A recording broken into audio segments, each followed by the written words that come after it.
Alright, so I want to discuss the state of mind. The political state of mind in the country and in both Western and Eastern Europe, as well as in Australia, and basically anywhere in the West. I have to say that conservatives and the libertarians, the Nazis, the fascists, are completely and utterly kicking the ass of everybody. The centrists are also there. Liberals are you're a joke. You're an absolute fucking joke. The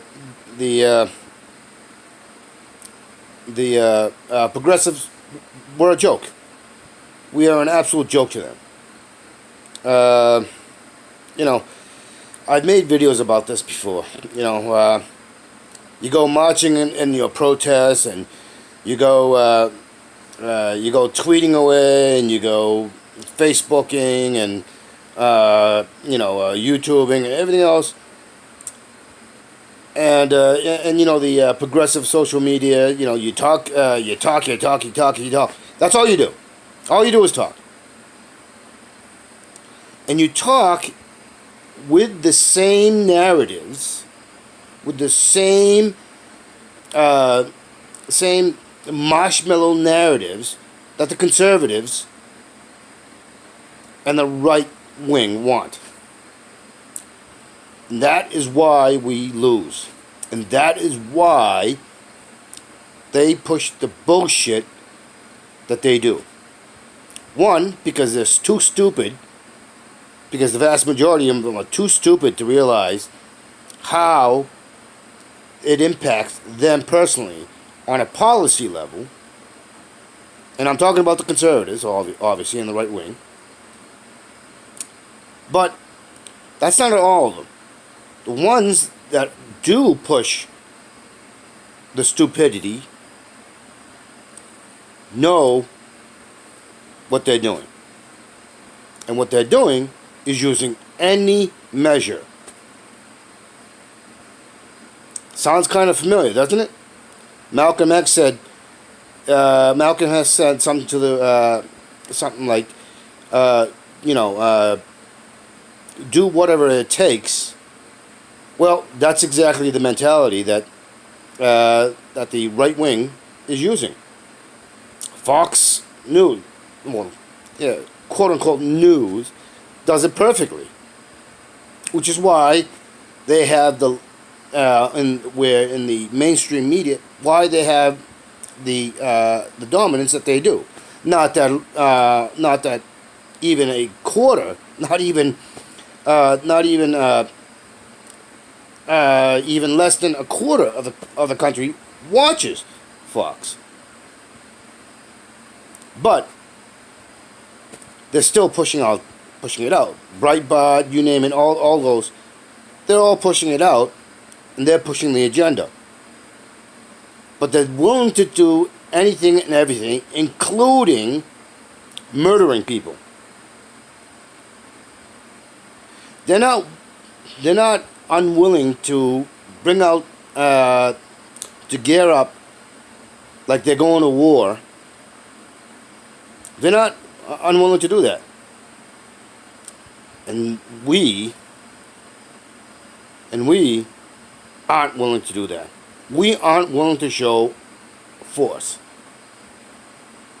And that is why they are winning. The mindset of them is that, hey, force is the only thing that will make people do what we want. And the conservatives are willing to ignore everything and go on emotional tantrums alone.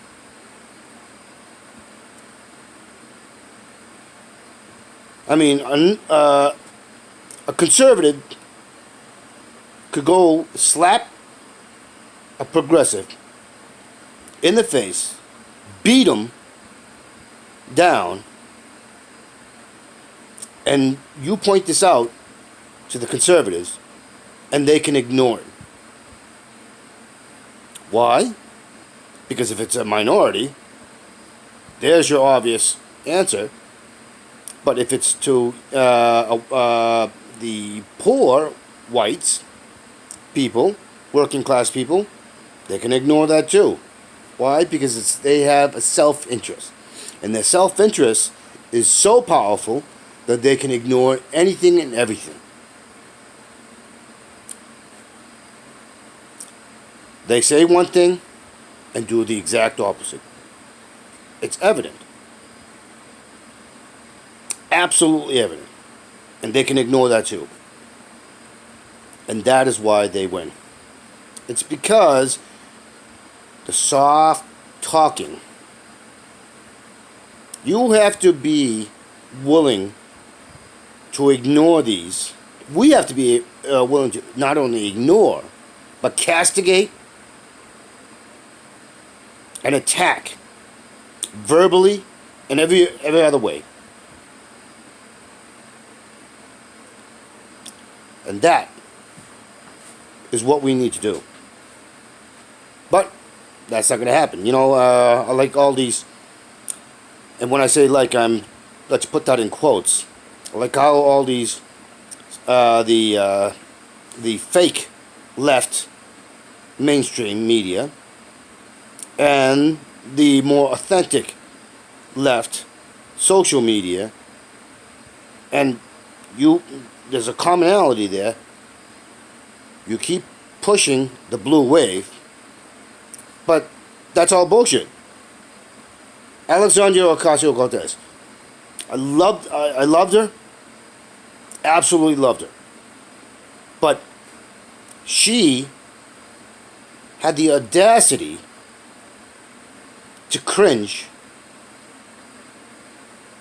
and say she endorses the governor of New York. She didn't mention him, but she endorsed him. You got Gillum. He's in front with Cory Booker. Now, understand something. They may not be labeled Cory Booker and the mayor. I mean the governor of New York may not be labeled Republicans or right wing. But make no mistake, they are. Whether you call yourself a centrist, or you call yourself a liberal Democrat, or a centrist Democrat, you are, in fact, right-wing. So, with that, and the fact that all this hype put in to something that is imaginary is not, in fact, taking place, there is no blue wave.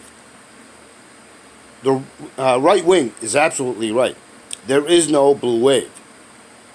What you have is what the right wingers, and I include the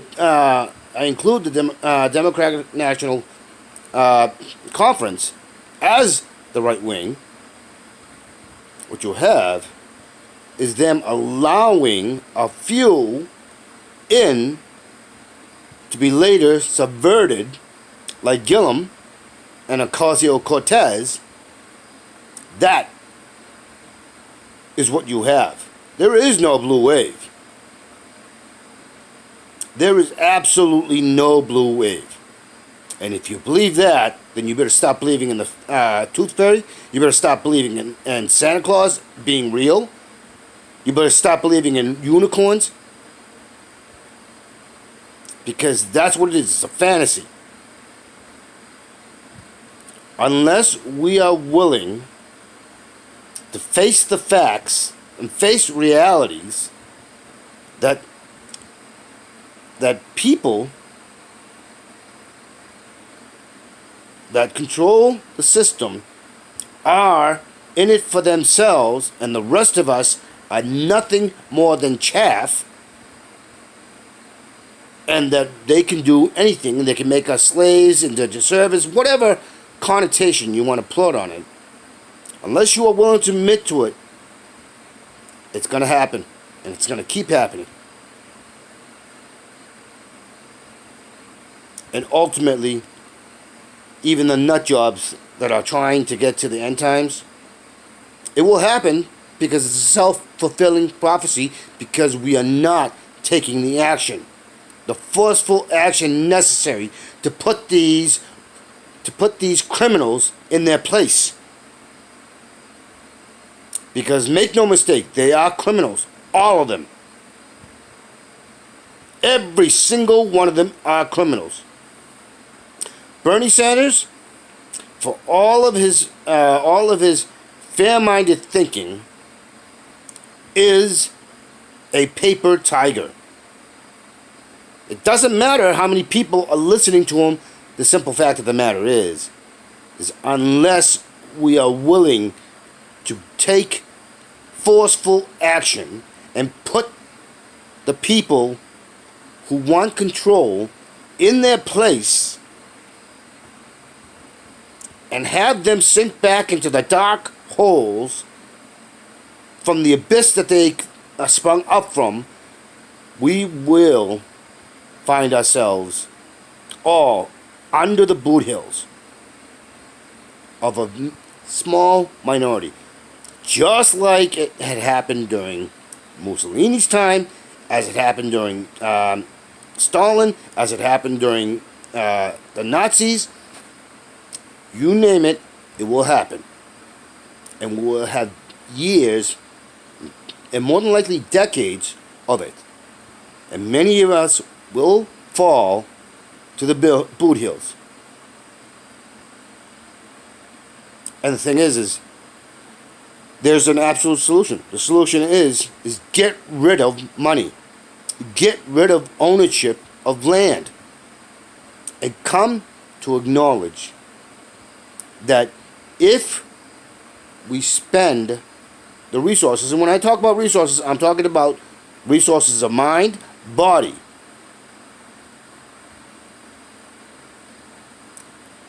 When we share the resources of our intellect, of our skills, and we put that together with the technology in a communal form that does not give a few who can regulate how to use the technology, then we can spend our days teaching ourselves, teaching our family, teaching our children, and teaching each other and helping each other, and have what we need and what we want. It gives us purpose, it will give us excitement, and it will give us hope and a future. And that is a winning strategy. But at this point, and at this time, and for thousands of years in human history, we have allowed others to be leaders because we want to be coddled. We want somebody to tell us what to do, when we should be the ones dictating through enlightened knowledge of ourselves, of the world we live in, a reality-based one, where we serve ourselves, thereby serving others.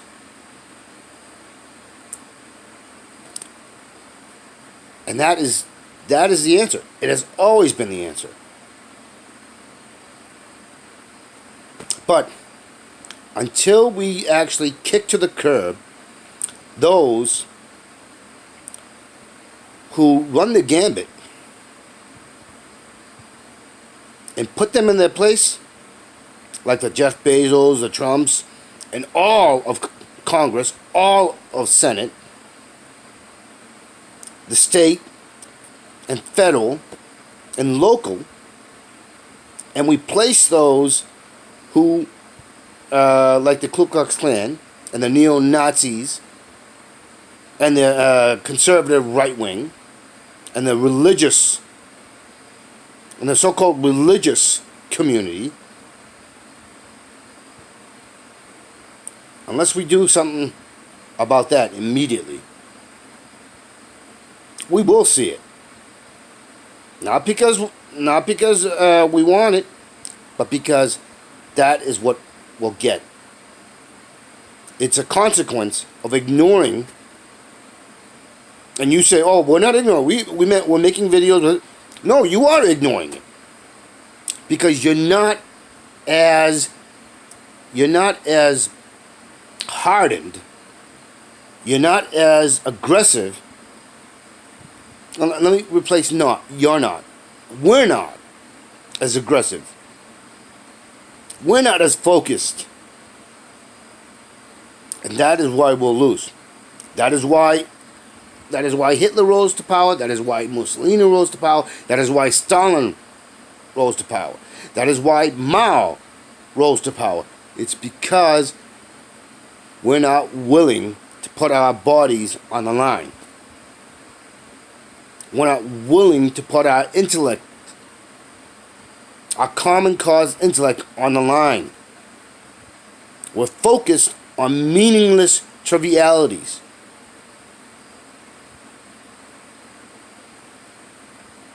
You know, we talk about wanting to have basic needs covered. Well, you can have that in a system that doesn't require you to work yourself to death, stress yourself to death, and devastate our ecology. You can have all that without money, without ownership. We can. But that won't happen. Because there's too many that have bought into the concept that work equates with money, and money is the end all and be all. When in fact, money is the one that puts the shackles on us. The money is the one that makes us living in our own residences, prisoners. Because that's where we're at. There is no difference between living in a jail cell and living in a residence, because we are shackled. Because the atrocities committed against us, we also help to allow these atrocities to continue. And if we're not willing to do something about it, if we're not willing to come together, then we might as well be in jails. We might as well just lie down and die. Because that is what they want.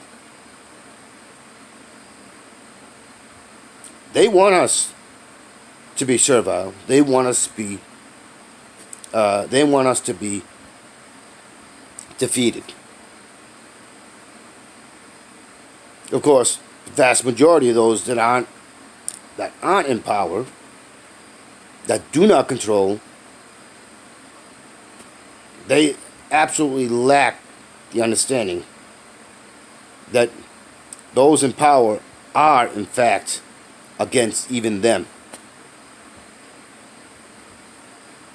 Because they are just as much in jail,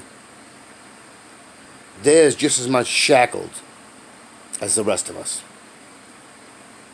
And that is what should give us the commonality